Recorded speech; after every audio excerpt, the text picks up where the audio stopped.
जम्मू कश्मीर में आर्टिकल 370 को खत्म हुए आज 5 बरस हो गए हैं। 5 अगस्त 2019 को केंद्र सरकार ने इसके अस्तित्व को खत्म करते हुए राज्य को जम्मू और कश्मीर और लद्दाख में बांट दिया था और दोनों जगह को केंद्र शासित प्रदेश के रूप में घोषित कर दिया था। सरकार का ऐसा मानना था कि धारा 370 जम्मू कश्मीर और लद्दाख के विकास और बॉर्डर की सुरक्षा में बाधक बन रहा था। कश्मीर के विकास और सुरक्षा के लिए यह फैसला लेना जरूरी था। सरकार की माने तो अनुच्छेद 370 के कारण कश्मीर में आतंकवाद और अलगाववाद बढ़ रहा था और राज्य के लोगों को देश की मुख्य धारा से जोड़ने में मुश्किलें आ रही थी। सवाल उठता है कि क्या आर्टिकल 370 को वाकई हटाए जाने की जरूरत थी? तो आइए जानते हैं न्यूज स्टेट की इस खास रिपोर्ट में कि धारा 370 हटाने से वहां क्या क्या बदलाव हुए हैं। अनुच्छेद 370 के समर्थकों का कहना है कि यह कश्मीर की स्वायत्तता की रक्षा करता था और राज्य के विशेष दर्जे को बनाए रखने में मदद करता था। उनका कहना है कि अनुच्छेद 370 कश्मीर के लोगों को अपने निर्णय लेने की आज़ादी देता था। आर्टिकल 370 का ही प्रभाव था कि बाकी राज्यों से अलग जम्मू कश्मीर के लिए संसद को रक्षा, विदेश मामले और संचार के विषय में कानून बनाने का अधिकार था, लेकिन किसी अन्य विषय से संबंधित कानून को लागू करवाने के लिए केंद्र सरकार को राज्य सरकार का अनुमोदन चाहिए होता था। यहाँ संविधान की धारा 356 भी लागू नहीं होती थी। इस कारण राष्ट्रपति के पास इस राज्य को लेकर कोई विशेष अधिकार नहीं था। संविधान की धारा 360 जिसके अंतर्गत देश में वित्तीय आपातकाल लगाने का प्रावधान है, यह भी जम्मू कश्मीर में लागू नहीं होता था। धारा 370 होने से पहले कश्मीर और उसकी आवाम को ये विशेष सुविधा केंद्र सरकार की ओर से दी जाती थी। तो आइए जानते हैं पिछले 5 सालों में कितना बदला जम्मू कश्मीर और लद्दाख। अनुच्छेद 370 के तहत जम्मू और कश्मीर को विशेष दर्जा समाप्त होने के पहले की तुलना में शांति की बहाली और राज्य का बुनियादी विकास जमीनी तौर पर देखने को मिल रही है। अगर हम सुरक्षा के मोर्चे पर बात करें तो पहले की तुलना में आतंकवादी घटनाओं में कमी दर्ज की गई है। साथ ही राज्य में बुनियादी विकास का ढांचा तैयार किया गया है, जो जम्मू कश्मीर जैसे संवेदनशील राज्य के लिए महत्वपूर्ण उपलब्धियों में से एक है।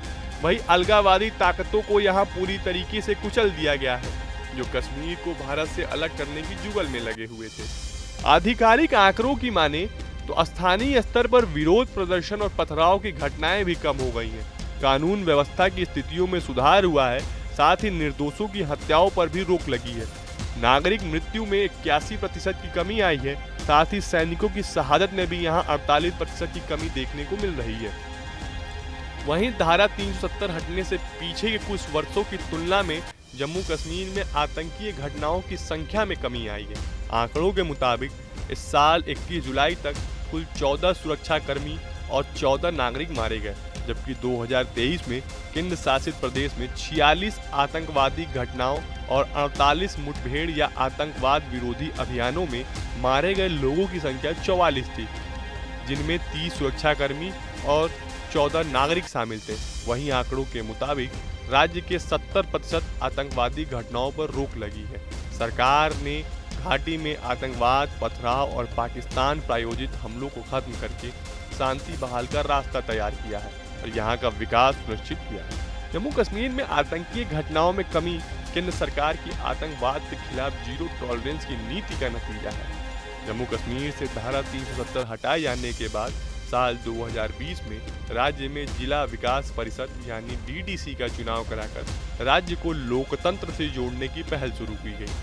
मोदी सरकार की ओर से वाल्मीकि समुदाय, माताएं बहनें, ओबीसी, पहाड़ी, गुज्जर बकरवाला आदि को आरक्षण का भी लाभ दिया गया। जम्मू कश्मीर में बुनियादी ढांचे, स्वास्थ्य, पर्यटन, परिवहन, उद्योग, शिक्षा, हवाई अड्डे सहित लगभग हर क्षेत्र में विकास किया गया, जो राज्य के विकास के लिए अहम कड़ी है। धारा 370 हटने के बाद राज्य में आर्थिक विकास को गति मिल रही है। निजी निवेशक कश्मीर में जमीन खरीदने और कंपनी स्थापित करने में दिलचस्पी दिखा रहे हैं। जम्मू कश्मीर में औद्योगिक विकास को बढ़ावा मिल रहा है, जिससे रोजगार में अवसरों में वृद्धि होगी और इसका लाभ राज्य के लोगों को बड़े पैमाने पर मिलेगा। साथ ही जम्मू कश्मीर में सदियों पुराने धार्मिक स्थलों का विकास राज्य के सांस्कृतिक पुनर्निर्माण की दिशा में अहम कदम है, जिसमें पर्यटन के क्षेत्र में असीम संभावनाओं का द्वार खुल रहा है। इसी कड़ी में इस साल अमरनाथ श्रद्धालुओं की संख्या में रिकॉर्ड तोड़ इजाफा देखने को मिला था। तो आपको हमारा ये वीडियो कैसा लगा हमें कमेंट बॉक्स में बताएं। देश और दुनिया की तमाम और यूपी उत्तराखंड की हर छोटी बड़ी खबर के लिए न्यूज स्टेट चैनल को सब्सक्राइब करना ना भूलें। न्यूज नेशन अब व्हाट्सएप पर खबरों के ताजा अपडेट के लिए न्यूज नेशन के इस QR कोड को स्कैन करें।